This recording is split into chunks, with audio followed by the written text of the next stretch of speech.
कोशिका सिद्धांत अनेकों शोधकर्ताओं द्वारा शताब्दियों तक किए गए शोध कार्यों एवं अध्ययनों द्वारा यह प्रमाणित हो गया है कि कोशिका जीवन की मूलभूत इकाई होती है। कोशिका जीवन के अध्ययन का प्रारंभ 15वीं शताब्दी से हुआ, जब डा विंसी ने कुछ जीवों को हस्त लेंस द्वारा देखना प्रारंभ किया। प्रथम सूक्ष्मदर्शी Z Jansen and H Jansen द्वारा 1550 में निर्मित किया गया। पिएरे बोरेल ने सन 1656 ईस्वी में मनुष्य की लाल रुधिर कणिकाएं अर्थात आरबीसी को माइक्रोस्कोप से देखकर इसका वर्णन किया।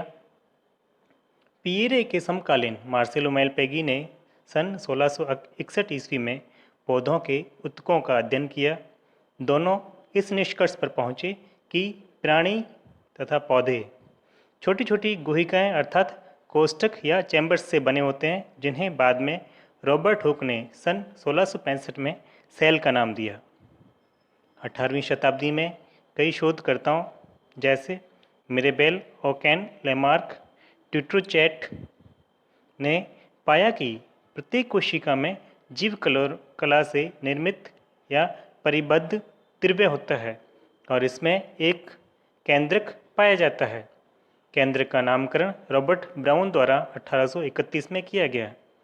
जर्मनी के वनस्पति शास्त्री मैथियस स्लीडन ने सन 1838 ईस्वी में पौधों की कोशिकाओं के अध्ययन के आधार पर तथा जर्मनी के प्राणी शास्त्री थियोडोर श्वान ने 1839 में प्राणी कोशिकाओं के आधार पर प्रसिद्ध कोशिका सिद्धांत का प्रतिपादन किया।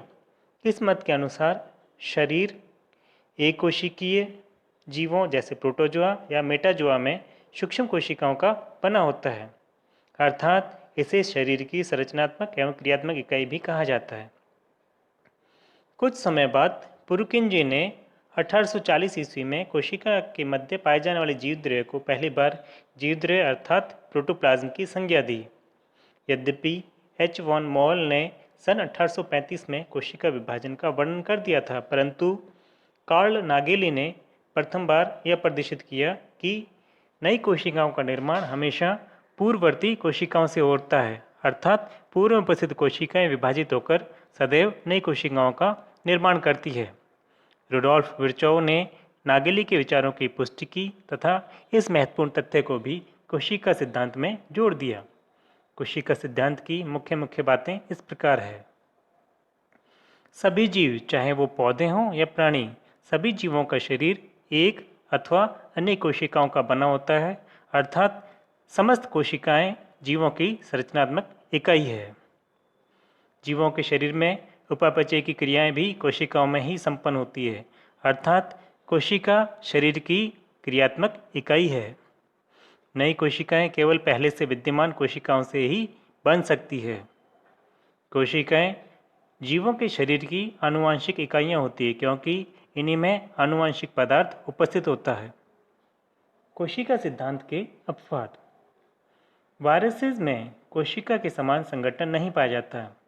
जब ये प्राणी या जीवों के शरीर से बाहर होते हैं तो ये सिर्फ निष्क्रिय जटिल रसायन अणु के रूप में विद्यमान रहते हैं, लेकिन जब इनको परपोषित जीवित कोशिकाओं का आश्रय मिलता है तो ये जीवित कोशिकाओं के शरीर में प्रविष्ट कर जाते हैं तथा सजीवों के समान लक्षण प्रदर्शित करते हैं, जैसे कि वृद्धि, जनन, संक्रमण इत्यादि। अतः इन्हें सजीवों के साथ वर्गीकृत नहीं किया जा सकता। विषाणुओं को सजीव रसायन ही माना जाता है। कोशिका सिद्धांत का महत्व। जीव विज्ञान में कोशिका सिद्धांत का महत्व निम्न प्रकार है। विभिन्न प्रकार की कोशिकाओं से अध्ययन ज्ञात हुआ है कि उनकी संरचना और रासायनिक संगठन में समानता होती है, अर्थात एक रूपता होती है। संपूर्ण जीव की क्रियाएं विभिन्न कोशिकाओं की क्रियाओं एवं अंतर क्रियाओं के फलस्वरूप होती है। विर्चोव के अनुसार जीवन प्रारंभ होने से आज तक कोशिका पीढ़ियों की एक अटूट एवं क्रमबद्ध श्रृंखला रही है। दूसरी शब्दों में सभी प्राणियों की एंसेस्ट्री भी समान होती है। विर्चोव ने प्रयोग द्वारा सिद्ध करके दिखाया कि रोग संबंधी क्रियाओं का आधार या उपापचय क्रियाओं का आधार भी कोशिकाएं ही हैं, जो कि कोशिका सिद्धांत को पुष्टि करती है।